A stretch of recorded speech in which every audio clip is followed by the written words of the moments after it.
الخذلان، واعمل بعلمك في شؤونك كلها، واشغل زمانك في رضا الرحمن.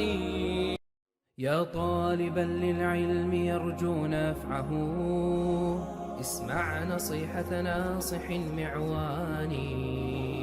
أخلص لربك في أمورك كلها، فالمخلصون هم العرفان.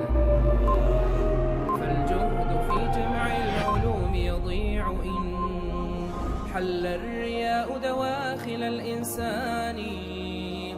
واحفظ زمانك رأس مالك، إنه هبة العظيم الواحد المنان. ساعات يومك منحة ذهبية، والناس بين الربح والخسران. وعليك بالخلق الكريم مع التقى، وعليك بالأدب الرفيع الشان.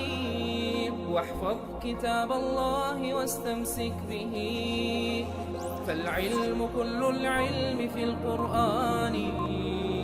واطلب صغار العلم قبل كباره، واحفظ متون العلم بالإتقان.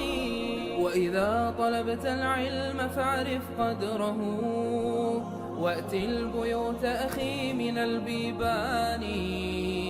جالس شيوخ العلم وانهل منهم، واظفر أخي بالعالم الرباني. واحفظ وداد الشيخ صاح، فإنه بعد الأبوة في المقام الثاني. من لم يوقر شيخه أستاذه، آلت عواقبه